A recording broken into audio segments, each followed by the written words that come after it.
दर्शक मित्रों, हूँ चौहान चंदा लोक विश्वास न्यूज चैनल में आपनो हार्दिक स्वागत करूँ छूं। समाचार शुरू करता पहला एक नजर आजना मुख्य समाचारों पर। नो जीएसटी नो रजिस्ट्रेशन सूत्रों धार करी कापड़ मार्केटना वेपारीओए कर्यो विरोध।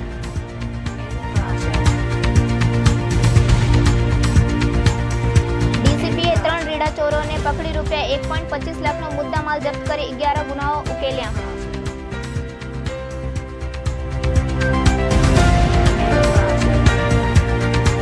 बरोड़ा रियोन कंपनी जग्या में हाईकोर्ट मनाई हुकम होवा छता माया भारे बिल्डर करी रह्यो छे जग्या पर कब्जो।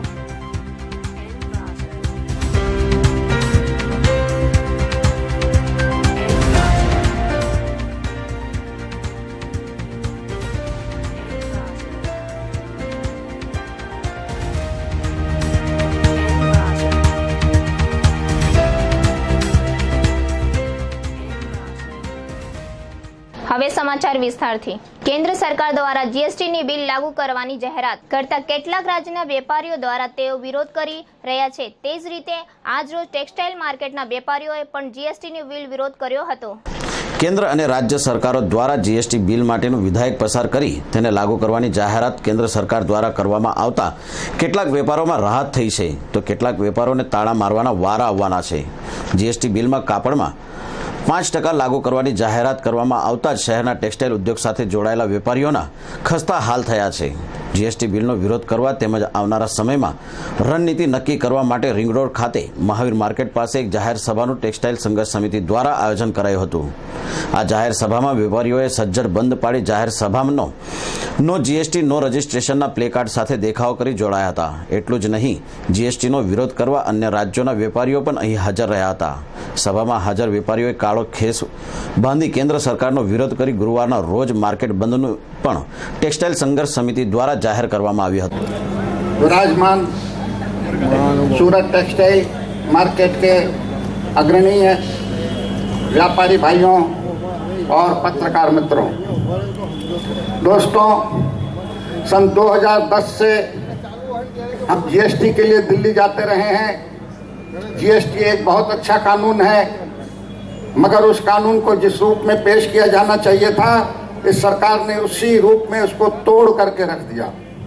जीएसटी का मतलब ये था एक राष्ट्र एक कर, अर्थात पूरे देश में केवल एक जीएसटी लागू होगा और उसका दर भी एक होगा, प्रत्येक प्रांत में एक होगा, देश के हर गांव और शहर में एक होगा। और जब जीएसटी लागू होगा तो उसके अलावा फिर देश में कोई भी कानून लागू माने टैक्स नहीं लागू हो सकता, चाहे वो हाउस टैक्स हो, चाहे वो वेरा बिल हो, कोई भी टैक्स इसके अलावा सरकार नहीं ले सकती। यही प्रावधान दुनिया के कई देशों में है। दुनिया के जिन देशों में जीएसटी लागू हुआ है वो 10-12% ही है और उसके बाद उस देश में किसी भी प्रकार का कोई कानून नहीं। यहाँ तक कि अगर आप टूरिस्ट बन करके उस देश में जाते हैं और वहाँ पे कोई सामान खरीदते हैं तो आपको 10% 12% टैक्स लिया जाएगा, मगर जब आप एयरपोर्ट पे आएंगे और उस देश को छोड़ेंगे तो जितना भी टैक्स आपसे 10-12% के रूप से लिया गया है आपको एयरपोर्ट पे उसका रिफंड हो जाएगा। यह होता है जीएसटी का मतलब। मगर सरकार ने या हम कहें कि इंस्पेक्टर शाही ने इस कानून को तोड़ मरोड़ करके रख दिया, जिसके कारण यह कानून इतना कॉम्प्लिकेटेड हो गया है कि एक आम व्यापारी उसको समझ में नहीं सकता और उसके अनुसार काम भी नहीं कर सकता। जीएसटी का सबसे बड़ा फायदा था कि इंस्पेक्टर राज और भ्रष्टाचार से मुक्ति, मगर जिस रूप में ये जीएसटी हमारे सामने आया है उसके कारण इंस्पेक्टर राज भी बढ़ेगा और भ्रष्टाचार भी बढ़ेगा। अभी जब हम अहमदाबाद में गए थे तो वहाँ के जो अधिकारी थे, मैंने उनसे कहा कि आप इस रूप में इसको लाए हैं, क्यों? क्योंकि वो जीएसटी काउंसिल के मेंबर थे। मैंने कहा आप इस रूप में इसको लाए हैं कि इसके कारण भ्रष्टाचार बढ़ेगा। तो वो एकदम से नाराज हो गए, बोले ऑफिसर भ्रष्ट नहीं होते हैं, व्यापारी भ्रष्ट होता है। मैंने कहा यही तो हमारी बदनसीबी है, हम सरकार को टैक्स भी दें, कमाई भी दें, उसके बाद हम भ्रष्ट भी कहलाएं, दूसरे शब्दों में हम चोर भी कहलाएं।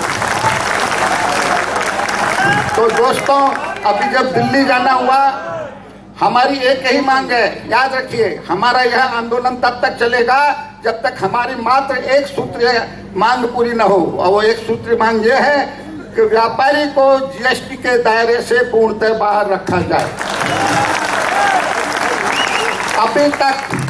अभी तक हम पे जो भी कानून लग रहे हैं, सेल टैक्स लग रहा है, वैट लग रहा है, सर्विस टैक्स लग रहा है, वो केवल व्यूअर तक लग रहा है। हमारा सरकार से ये कहना है कि जीएसटी भी आप केवल व्यूअर तक लगाए, वो आप 12% लगे, 15% लगे, वो सरकार का विषय है, हमें उसमें कोई मतलब नहीं 12% और 18% से। जैसे अभी आपको पूरा टैक्स मिल रहा है, वैसे ही जीएसटी अगर व्यूअर तक आपने सीमित रखा तो भी सरकार को उससे अधिक कर मिलेगा। इसलिए हमको आप इसके लपेटे में मत लीजिए। दोस्तों, 2011 में जब हमने कैलकुलेशन किया था जीएसटी के लिए, तो जो सरकार को हमने फिगर दी थी, इसको बोलते हैं RNR, रेवेन्यू न्यूट्रल रेट, माने जीएसटी का क्या रेट होना चाहिए ताकि जितनी सरकार को आवक अभी हो रही है वर्तमान कानून से लागू करने पर उतनी ही हो। वो आता था 11.93, 11.93% आता था। हम आप इसको 12% कर दीजिए, जितनी कमाई अभी आपकी हो रही है उससे कहीं ज्यादा उसमें कमाई होगी। मगर सरकार ने उसको भी उठा के 18% और 28% कर दिया। इसके कारण मालूम है सरकार का क्या होगा? जितना सरकार को अभी आवक हो रही है उससे कम दुगनी आवक सरकार को आगे होगी। और वो हमें खुशी है, हमें गर्व है कि हमारी सरकार की कमाई बढ़े, देश मजबूत बने और विकास का काम बने। मगर सरकार ने अब हमारा एक ही है कि इसके लिए यह आंदोलन अपने को तब तक चलाना है जब तक हमारा एक सूत्रीय मांग पूरी न हो। आज की तारीख में इस सभा का आयोजन है, कल पूरा बंद है। मैं सभी व्यापारी, सभी मार्केट एसोसिएशन के प्रमुखों से कहूंगा कि कल बंद को पूर्णतः सफल बनाएं और कल के कार्यक्रम के अनुसार आगे के कार्यक्रम में भाग लें। आगे क्या होगा 15 के बाद, इसकी घोषणा हम 16 या 17 तारीख को वातावरण और सरकार की नीतियों को देख करके करेंगे। तब तक किसी अफवाह में आप मत आना। जब तक आपको कोई ऑफिशियल यहाँ से कोई इन्फॉर्मेशन न मिले इस मंच से, किसी अफवाह में ना आए। मैं शॉर्ट में अपनी बात खत्म करता हूँ। जय हिंद, जय भारत। સુરત શહેર ડીસીબીએ શહેરમાં રાત્રે અને મળસ્કે સોના ચાંદીની દુકાનોના શટર ઊંચા કરી ચોરી કરતી ટોળકીના 3ની ધરપકડ કરી 11 જેટલા ગુનાઓ કેલી કાઢ્યા છે। શહેરમાં ગુનાખોરીનો ગ્રાફ ઊંચો જતા પોલીસ કમિશનર કચેરીના કેટલાક ઉચ્ચ અધિકારીઓ દ્વારા ડીસીબીને તાત્કાલિક ગુનાઓ ઉકેલવામાં સૂચના આપી હતી।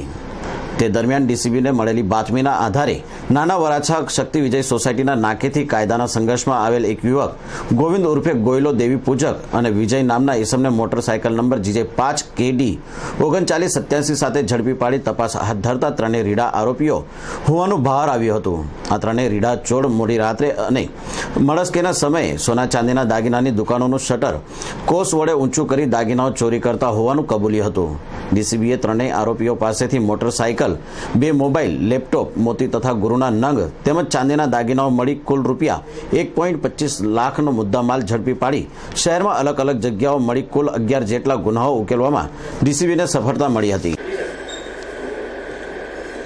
સુરત શહેરમાં ઘરફોડ ચોરીઓનો આ બનાવ જે બની રહ્યા છે તેને શોધી કાઢવા માટેથી ક્રાઇમ બ્રાન્ચની અલગ અલગ ટીમો કાર્યરત હતી। એમાં police sub inspector VK Patel અને CH પનારા એમના બંનેની નેતૃત્વમાં 2 ટીમો કામ કરી રહી હતી, જેમાં ક્રાઇમ બ્રાન્ચને સફળતા મળી છે અને કુલ 3 આરોપીઓને ઘરફોડ ચોરીના ગુનામાં અટક કરવામાં આવેલા છે। એ પૈકી એક આરોપીનું નામ છે ગોવિંદ ઉર્ફે ગોયલો જગદીશભાઈ દેવી પૂજક। એ 21 વર્ષની ઉંમરનો છે, અહીંયા ચોક બજારમાં રહે છે અને મૂળ વતની એ બરવાળા તાલુકાનો છે અને બોટાદ જિલ્લાનો વતની છે। ત્યાર પછી એક આરોપીનું નામ છે વિપુલ વિનુભાઈ કાવીઠિયા। એ 25 વર્ષની ઉંમરનો છે, એ પણ બરવાળા જિલ્લાનો બરવાળા તાલુકાનો વતની છે, બોટાદ જિલ્લાનો। અહીંયા તે પણ ચોક બજારમાં રહે છે। અને ત્રીજો જે એક ઇસમ છે એ કાયદાના સંઘર્ષમાં આવેલો કિશોર છે। આ ત્રણેય જણા સાથે મળી એમને અન્ય સાગરીતો સાથે મળી કોશ જેવા સાધનોથી રાત્રિના સમયે દુકાનના શટરો ઊંચા કરી અને ચોરી કરવાની આદત ધરાવે છે। ગોવિંદ અને વિપુલ ઘણી બધી ઘરફોડ ચોરીઓમાં અગાઉ પણ પકડાયેલા છે। બરોડા રેયન કંપની વર્ષોથી બંધ પડેલ હોવા છતાં તે કોઈક ને કોઈક વિવાદમાં હંમેશા રહે છે. બરોડા રેયન કંપની વર્ષો થયા બંધ છે. વર્ષોથી સેંકડો કર્મચારીઓનો પગારના નાના બાકી નીકળે છે અને તે અંગે ગુજરાત હાઈકોર્ટમાં કર્મચારી મંડળ અને કંપનીના સંચાલકોનો કેસ પણ ચાલી રહ્યો છે. દરમિયાન કંપનીના સંચાલકો દ્વારા કંપનીની જમીન માથાભારે દામોદર કચ્છીને વેચી મારવામાં આવતા માન્ય હાઈકોર્ટ દ્વારા વેચાયેલ કંપનીની જગ્યામાં બાંધકામ કરવા અંગે પ્રતિબંધ મૂકેલ હોવા છતાં માથાભારે અને પૈસાના નશામાં ચૂર દામોદર કચ્છી ગુજરાત હાઈકોર્ટના મનાઈ હુકમની ઉપરવટ જઈ સંપૂર્ણ જગ્યામાં ઇન્ડસ્ટ્રીયલ પ્લોટિંગ કરી લોકોને વેચી માર્યા છે. એટલું જ નહીં, હાલમાં મનપા દ્વારા 22 પ્લોટો પર ડિમોલિશન કરેલ હોવા છતાં હાલમાં જ દામોદર કચ્છીએ વર્ષો જૂની કંપની દ્વારા ચણેલ દિવાલને તોડી પાડી અંદરની સાઈડ નવી દિવાલનું નિર્માણ કરી હાઈકોર્ટના હુકમનો અનાદર કરી વધુ જગ્યા કવર કરેલ છે. હવે જોવું એ રહ્યું કે બિલ્ડર દામોદર કચ્છીની ચાલતી જો હુકમી પર કોઈ લગામ કસશે કે પછી હાઈકોર્ટના હુકમને ઘોડીને પી જઈ સંપૂર્ણ જગ્યા લોકોને વેચી મારશે. આજે વિશ્વ રક્તદાતા દિવસ નિમિત્તે શહેરમાં ઠેક ઠેકાણે એનજીઓ તેમજ વિવિધ મંડળો દ્વારા રક્તદાન કેમ્પનું આયોજન કરવામાં આવ્યું હતું. 13 જૂન એટલે વિશ્વ રક્તદાતા દિવસ. રક્તદાતા દિવસની ઉજવણી ભાગરૂપે શહેરીજનો, મંડળો અને કેટલીક એનજીઓ દ્વારા રક્તદાન કેમ્પનું આયોજન કરવામાં આવ્યું હતું. જે પૈકી રિંગ રોડ ખાતે આવેલ લોર્ડ્સ પ્લાઝામાં પણ આજ રોજની ઉજવણી કરવા હેતુથી રક્તદાન કેમ્પનું આયોજન કરી સંચાલકોએ 200 યુનિટ રક્ત ભેગું કરવાનો સંકલ્પ સેવ્યો હતો. ડિંડોલી ડાયરો. ડિંડોલી ખાતે આવેલ અંબેમા અને કામનાથ મહાદેવ મંદિરના જીર્ણોદ્ધાર લાભાર્થે મંગળવારના રોજ લોક ડાયરાનો કાર્યક્રમ ડિંડોલી યુવક મંડળ દ્વારા કરવામાં આવ્યો હતો. ખાસ બારડોલીથી આવેલ લોક ડાયરાના કલાકારોએ ઉપસ્થિત લોકોને ભજનમાં તરબોળ કર્યા હતા. नमस्कार, मैं Shamitabh Jana, associate vice president Lords Plaza Surat से।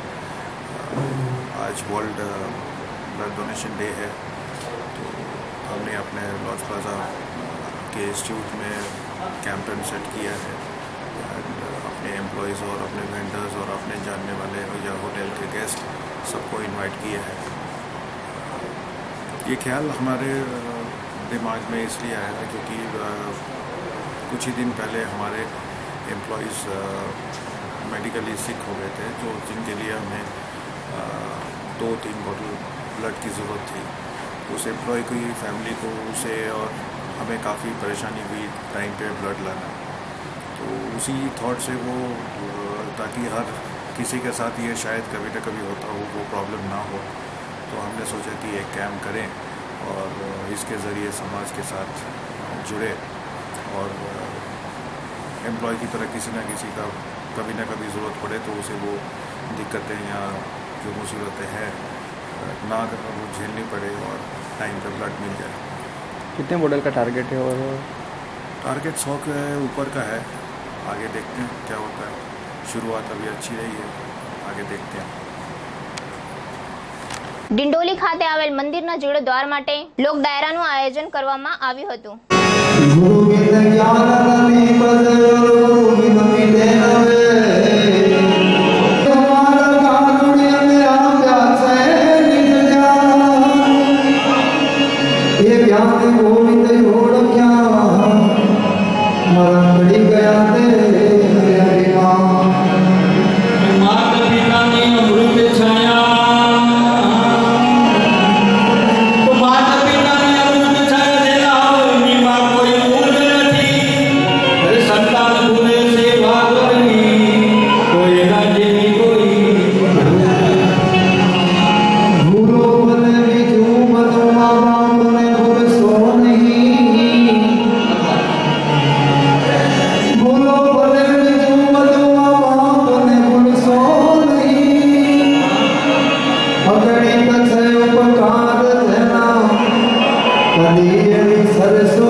આજના મુખ્ય સમાચારો સમાપ્ત થાય છે. નવા વધુ સમાચારો માટે જોતા રહેજો લોક વિશ્વાસ ન્યૂઝ ચેનલ.